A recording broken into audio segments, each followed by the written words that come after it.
Right now, one of the most argued about people in Japanese history is a man we know almost nothing about. His name was Yasuke. He was African, he served Oda Nobunaga, the warlord who nearly conquered Japan, and 400 years later he became the hero of a video game, an anime, and an enormous amount of shouting on the internet. Here is what almost nobody in that argument has done. Read the actual sources. Everything the historical record says about Yasuke fits comfortably on a single page. A few lines in a Japanese chronicle, a few paragraphs in Jesuit letters, one diary entry. That is it. That is the whole man. So let's do the simple thing. Let's go through every surviving mention of him, one at a time, and see exactly what was written down, and what was not. The first appearance is in 1579. An Italian Jesuit named Alessandro Valignano arrived in Japan as the visitor, the senior inspector overseeing the entire Jesuit mission in Asia. Traveling in his party was an African man. The Jesuit records do not tell us where in Africa he came from with any certainty. Modern historians have proposed Mozambique, Ethiopia, and South Sudan, among others. The honest answer is that we do not know. We also do not know his birth name. Yasuke is the Japanese name he was given later. What the sources do say is that he was in Valignano's service, and the language used in the Jesuit records has been read by different scholars as indicating a servant, an attendant, or a bodyguard. This is one of several points where the surviving text does not settle the question, and where people today often state more certainty than the documents support. What is not in dispute is that he arrived, and that when he reached the capital, something happened that made him briefly one of the most talked about people in Japan. The best-known account comes from the Jesuit letters, and it is startling in its detail. When the African man appeared in Kyoto, the crowds that gathered to see him were so large that, according to the Jesuit account, people were injured in the crush. Some reports describe doors being broken and people being hurt trying to get a look at him. Word reached Oda Nobunaga, and Nobunaga sent for him. The Japanese chronicle Shinchoko-ki, the principal contemporary record of Nobunaga's life, records the meeting in a short passage. It describes the man as black, notes that his skin was like charcoal or ink, states that he was strong, and gives his height as somewhere around 6 feet 2 by modern measures, which in 16th century Japan was enormous.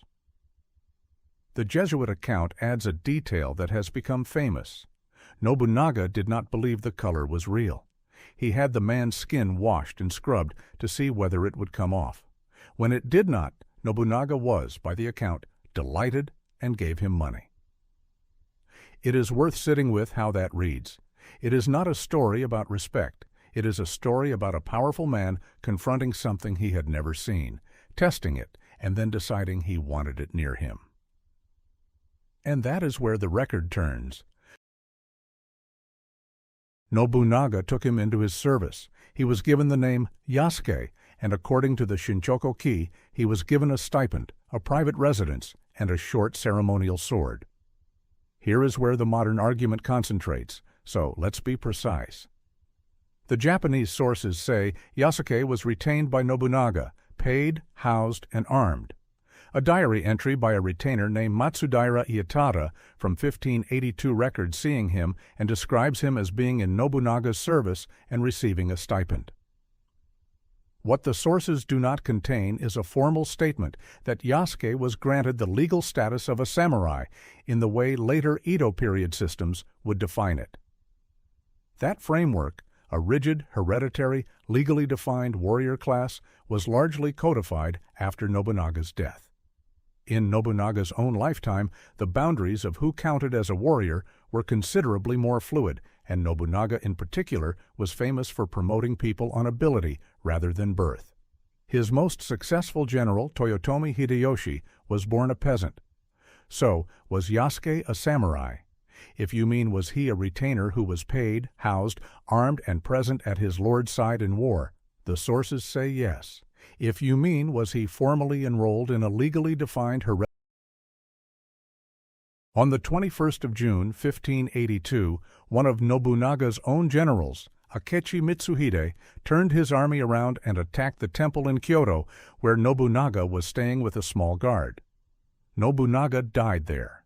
The temple burned. The Jesuit accounts say Yasuke was present. They say he fought. After Nobunaga's death, he made his way to where Nobunaga's son and heir was making a stand, and fought there too, until that position also fell, and he was captured. Then comes the last thing anyone wrote about him. Akechi Mitsuhide's men brought him before their commander. According to the Jesuit account, Mitsuhide said that this man was a beast, that he was not Japanese, and that he should therefore not be killed, and ordered him handed over to the Jesuit church in Kyoto. Read that sentence carefully, because it is doing two things at once. It spared his life. It also stated, in the plainest possible terms, that he was not considered a person of the same standing as the men who died that day. Those men were expected to die. He was, in the eyes of the man who said it, something else. He was delivered to the Jesuits. And that is the last line. There is no further record, no death date, no burial, no later mention in any Japanese or Jesuit document that scholars have been able to confirm. He was roughly 28 years old, and he disappears from history mid-sentence. So why is there so little? Partly because there is so little about almost everyone. The Sengoku period produced enormous documentation about roughly a few thousand important men, and near total silence about everyone else. Foot soldiers, servants, craftsmen, most women, and nearly all foreigners left no trace at all. Yasuke is unusual not because he is barely recorded, but because he is recorded at all. Partly because the man who could have written more about him died the same week. Nobunaga's household was destroyed. The people who would have known him scattered or were killed. And partly because the Jesuits, who wrote the most about him, stopped having a reason to. He was interesting to them as a detail in a story about Nobunaga. Once Nobunaga was dead, he was, to their correspondence, no longer newsworthy. 440 years later, a video game put him on the cover, and suddenly a man described in a few lines became a battlefield for arguments about history, identity, and who gets to be in these stories. It is worth noticing what got lost in that. Both sides of the argument talk about Yasuke constantly. Neither side can tell you his real name, where he was born, what language he first spoke, whether he had a family, or how he died, because nobody wrote it down. That is the actual story here. Not that he was a great warrior, or that he was not. It is that a man crossed half the world, stood in front of the most powerful person in Japan, survived the most famous assassination in Japanese history. And we have less written about his entire life